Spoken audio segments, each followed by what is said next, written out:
Hey guys, happy whatever day of the week you're watching this.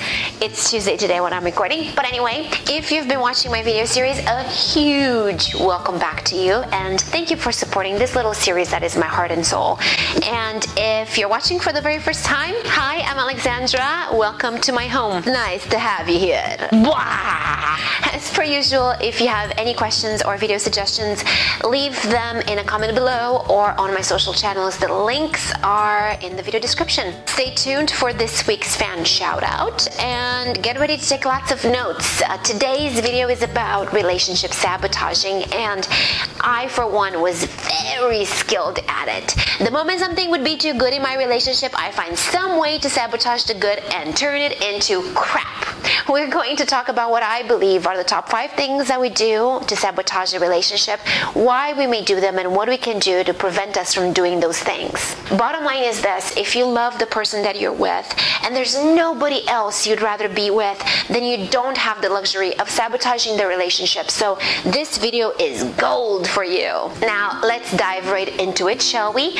The question is, where do sabotaging thoughts come from? If we understand where these behaviors are coming from, we are taking the first step in changing them. Most commonly, they are the result of circumstances and things that happened in our earlier years, because that's when our critical inner thoughts are formed. So for example, if your parents kept saying that you're useless and they treated you as such, you may grow up with a very strong belief that you are useless, and as a result, when it's time to take on action and do something, you may sabotage the situation by thinking, why even bother? My mom was a single working mother, and I was essentially the result of my dad cheating.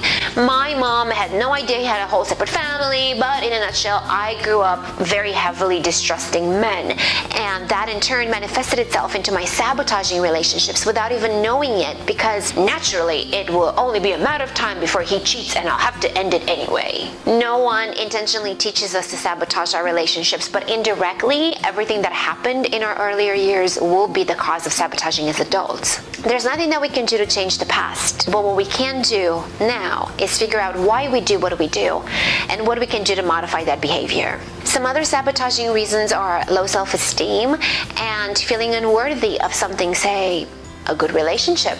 Destructive thrill chasing is another one, and that's been one of my personal reasons. Like, everything would be perfectly fine in the relationship, sunny skies and smooth sailing, when out of the blue, bitch would flip a lid. I'd get all weird and start picking up fights.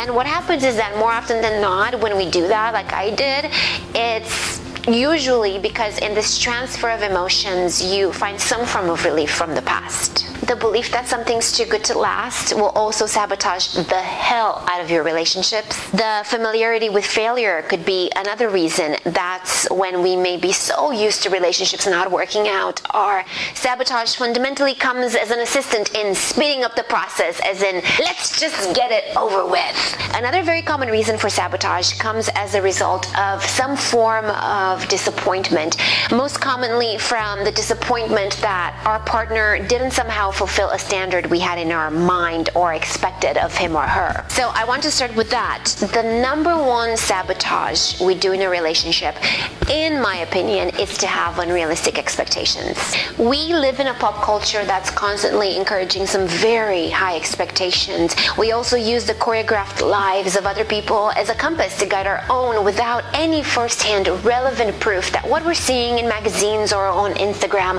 is the actual truth. Yet, we take that filtered truth that some clever PR person helped craft and want it for ourselves. Now, I agree that having expectations is absolutely necessary, but it seems to me that the line between necessary and unrealistic has somehow blurred over the years, and I do think that this is one of the biggest reasons behind the exceedingly high rates of divorce nowadays. General expectations are healthy for a relationship, like, say, monogamy in a monogamous relationship. That is a basic expectation. Expecting to be treated with respect is a basic need. But extremely high expectations are not only unrealistic, they're unfair to the other person. We expect that person to know what we want, what we like, how we like it, and when we like it. We expect them to somehow know exactly what's in our hearts and our minds. We expect them to be able to read our face and body gestures and essentially be clairvoyants, because no two people do act, like, want, and handle things identically. That especially happens when we have a lot in common with the other person. You know why?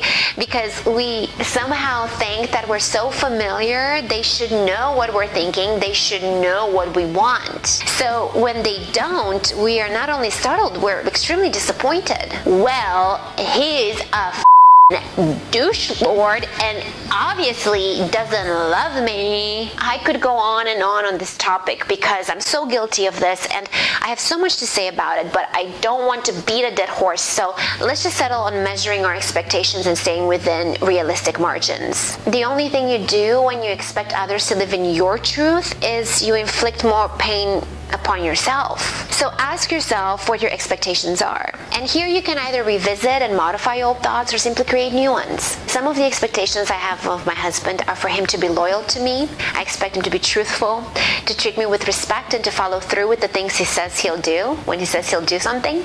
I expect him to talk kindly about me to other people, in front of me and behind my back. I expect him to surprise me with something romantic every other month and to take me out on a date night once a week. That's just what enables me to continue doing my best in the relationship. And some of these expectations are basic things, and others, even if they're not, they're still realistic to the both of us and to our lifestyle, if that makes sense. And he's fully aware of my standards and I'm fully aware of his. If you don't really know what your current expectations are, start by keeping a pulse on your relationship. So he didn't buy you roses in over a month and that pissed you off. So you can now safely assume that expecting flowers every month, for example, is one of your subconscious expectations. And please make sure that you vocalize to the other person what you want and what you expect and what makes you happy. So this way you won't give yourself too many openings to be disappointed. Now, I'm probably going to get a lot of hate for what I'm about to say, but I'll say it anyway because we are all entitled to our own opinions, and I've been in a long list of relationships with high expectations that didn't work out. So I believe I speak from experience, but basically I know what I'm capable of in a situation. So I take what I know I can do, which is, I don't know, let's say here, and bring it down about a notch or two depending on the situation or the circumstance, and that's what I expect. I expect from the other person lower than what I can give, and you know what? 9 out of 10 times, excuse me, 9 out of 10 times I'm pleasantly surprised, and the other leftover feelings when I'm let down, they're not present so much. So when they do come up, I get a real audience out of him as opposed to him tuning me out because, oh God, here she goes bitching again. Now I have to be honest, I am a woman, so I can get crazy. And what I've noticed is a tendency to sometimes forget when my man does something nice that fulfills my standards. He could have done something thoughtful for me last week, but somehow I forgot about it, and now in my mind I'm feeling like it's been months since he did something for me. And then of course I start a fight because in my heart I feel unsatisfied and drop the bomb I just crafted in my head with "it's been so long, blah blah blah," and he'll go, "Babe, what are you talking about? I did this for you just last weekend." And then in my head I'm like, oh, I forgot about that. Damn, now my whole argument is bad. I am willing to bet that I'm not the only one doing this, so I'm going to share with you a tip that has been a lifesaver for me many times. Here's what I do, okay?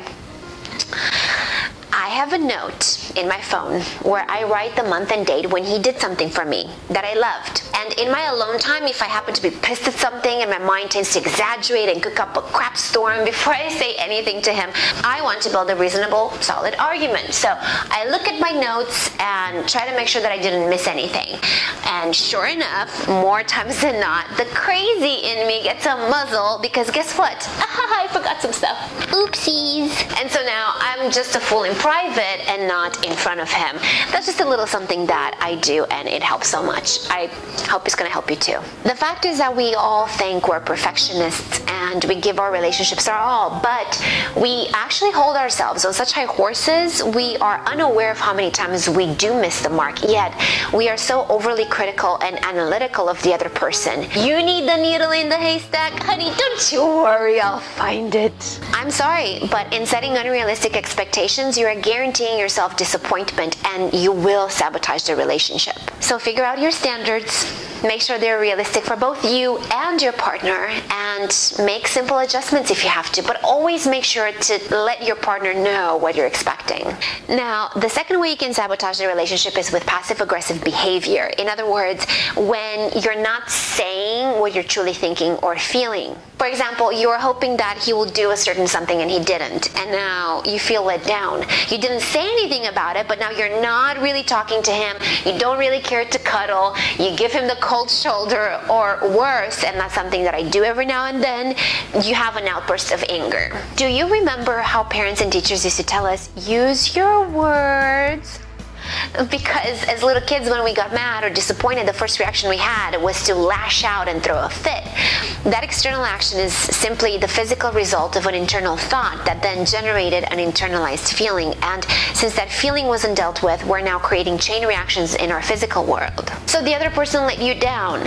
In their mind, probably A, didn't know you were expecting something to begin with. B, they had no idea that's something you even wanted right now. C, that's not something that speaks to them, so doing that certain something for you didn't cross their minds. Or D, E, F, Z, there are so many reasons as to why a partner could let you down that don't involve lack of love or good intention. But your reaction of going from hot to cold without warning now has them weirded out, like walking on eggshells. And walking on eggshells and always looking over your shoulder like, oh my God, did I do something wrong? Is no way to live. And ultimately, that person will get sick of it. And congratulations, because you successfully sabotaged your relationship. It's now going down in flames. So here's what you could do. Whenever you find yourself in a situation where you're let down, before saying anything to your partner or taking any action of any sorts, like the cold shoulder, you gotta take a hot second away, and in the privacy of your own thoughts, you have to ask yourself these questions. How do I feel? Then answer that question. Why am I disappointed? Was what I expected realistic? Was I clear enough that I'm expecting X today? Did my partner have sufficient information directly from me to make the better choice? Then quickly go over your answers. This process takes like 2 minutes, but during the exercise you'll start calming down and you'll be asking yourself questions that stimulate logical thinking, so you won't be driven by irrational feelings, and then you will be ready to better articulate your thoughts and your feelings and express to your partner how you feel and why, and how you think things could have been done differently. When two people come from different families, from different backgrounds, upbringing, and lifestyles, when they come together, there will inevitably be differences in communication. But rather than sabotaging the relationship and allowing those differences to generate a conflict, you should use your skills of communication and navigate through it to the best extent that you can. And even if in general you're having a hard time finding your words or struggle to say what's on your mind, don't avoid this. Use all the opportunities to grow bolder and more outspoken. And you know what? Time and repetition are the best teachers of them all. But you have to do it. Otherwise, those internalized feelings will lead to the passive-aggressive behavior that we talked about and bursts of anger. And that is definitely sabotaging your relationship. At number 3, we have overanalyzing. And I, for one, live in a glass house on this one, so I'm not casting any stones. However, typically, if we're confident in something, we stand our firm ground, right? But if we have doubts about something, then anything anybody says or does becomes subject to scrutiny. We start looking for any clue we can find and try to figure out its meaning. We pick apart calls and texts and things that were said and done in the past and try to cook up different scenarios in our head. Then we pick one and casually start obsessing about it until it consumes every inch of time and space in our lives. I found in my personal experiences that more often than not, the meaning I give something in my head is not only different from its real significance, it's actually worlds apart. Even if you're a secure person, overanalyzing will inevitably lead to doubts and insecurity. It is not your job to play detective. Your job, if you want to live a good life, is to live it. Just live it. Do that by taking for face value what people tell you rather than trying to make something out of anything and everything. But don't ignore your gut feelings. Just don't go overboard. You have an unsettling feeling, ask a question about it. If you are unsatisfied with the answer that you got, then ask again, but in a different way. If you're still unsatisfied, say that you're unsatisfied, but don't do the passive-aggressive stuff, then turn into an emotional detective and search for answers, because that that will drive you nuts. Your self-esteem will be damaged as a result, and your relationship will suffer. Practicing awareness will help you catch yourself in moments when your thoughts start spinning out of control and you begin overanalyzing. At first, you may only catch the thoughts after they've already triggered feelings within you, but in time and through practice, you'll get so good at it. One little thought tries to sneak by you, you'll take that to the cleaners. Meditation helps a lot with strengthening our awareness. So please try to shoot for a couple of minutes of silence and meditation every day. I, for one, like to use an app called Brainwave. The app is not free, but I just don't remember if it was $1.99 or $2.99. Anyway, I will link to it in my video description. But essentially, this is how it looks like. Let me put it, oh, there you go, so you can see it. What I like about it is that it's not just meditation. It doesn't serve just one purpose. You can actually do this to help, feel more alert in the morning. If you want to encourage concentration or critical thinking, if you want to become more focused and alert. It even has a hangover relief, and there's a motivation boost. So there are many reasons why you could use this app, and that's what I love about it. And you can select 10 minutes, 20 minutes, 4 hours, freaking 8 hours if you want. And essentially you will have two noises. You have the ambient noise, which is the sound of the ocean, and you can turn it louder or lower in volume. Like here it is, for example. Oh, let me select one. Let me put it next to my mic. Maybe you can hear it. Right? Okay, so that's the ambient noise that hides the actual brain waves, okay? And let me play you the brain waves. Maybe you can hear them, I don't know. Can you hear them? I hope so. But yeah, it's actually quite fun because you hear these brain waves going from one part of your ear to another. But basically these brain waves will stimulate certain parts of your brain in order to accomplish whatever you want to accomplish. So it's quite a cool app, and like I said, I'll link it below, and hopefully you'll like it if you give it a try. Another way to sabotage the relationship is by being overly critical of your partner. When we want to create an environment that nurtures intimacy, we have to try to avoid criticizing the other person. That is especially hard for somebody that's grown up with critical parents, because being critical is what we know. John Mordecai Gottman is a professor emeritus in psychology known for his work on marital stability and relationship analysis through direct scientific observations. Whew, that was a mouthful. But anyway, criticism is the first of Professor Gottman's 4 horsemen of the apocalypse, which predict divorce with over 90% accuracy. There's a clear difference between feedback or a complaint and criticism. Criticism is controlling. It focuses only on what's wrong, and it implies the worst about the other's personality. It implies blame and devalues the other person, whereas feedback focuses on and encourages improvement with an emphasis on the future. So when you want your partner to do something different in a way that pleases you, feedback will accomplish that. Criticism will only drive a bigger wedge between you two, and nobody likes being criticized. As you navigate through your relationship, it's bound for your partner to occasionally fall short of your ideal in some way, even if your standards have been adjusted, because that's just life. But when that oh crap radar goes off, retrace the steps we talked about previously. However, there will be times when you simply get pissed, and no amount of adjusting, rationalizing, or question asking is going to help you get over it. When you find yourself in that moment and you say out loud your piece, please keep in mind that being criticized doesn't feel good. Even if out of anger you just want to hurt the other person, that will actually cause more harm, possibly irreparable damage. And you know what? You can say your piece without really bringing the other person down. And I have an example for you. John, I can't believe you did that after I said I find it disrespectful. Why did you do it? Wait for an answer and say, please remember that I really don't like this, and I would rather you do XYZ, whatever that may be. And now you're providing a solution and an alternative. The criticism, however, sounds like this. John, I can't believe you did that after I said I find it disrespectful. What the hell were you thinking?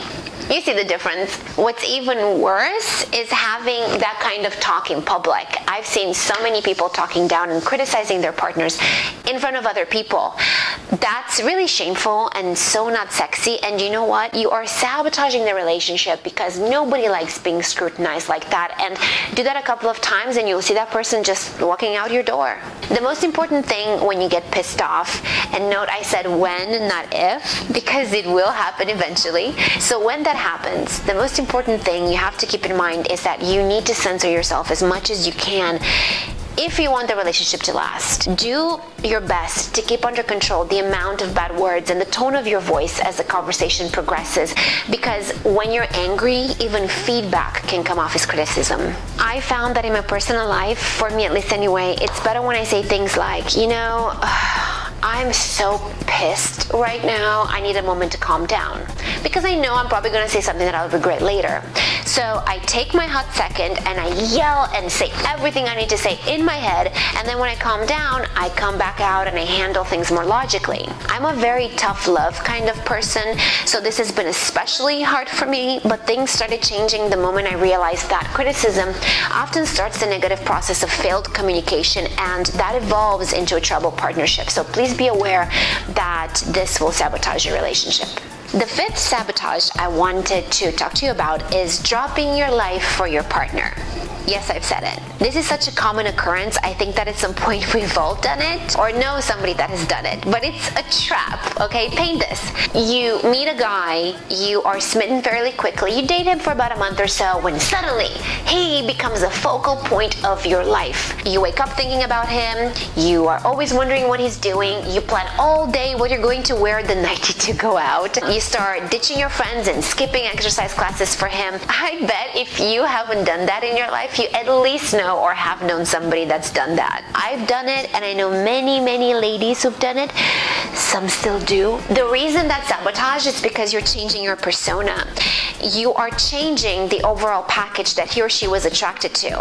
At first, being somebody's everything might sound, I don't know, cute, maybe, but it becomes very overwhelming very quickly. Nobody truly enjoys being somebody's everything. It's too much responsibility, and somebody doing their own stuff is sexy, not somebody at your beck and call, living and breathing you and being with you all the time.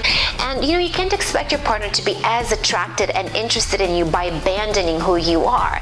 Not only that, but you ultimately start placing too much pressure on the relationship, giving somebody else too much power over your happiness. And you know what? I don't care if it's your mother, brother, sister, husband, or best friend.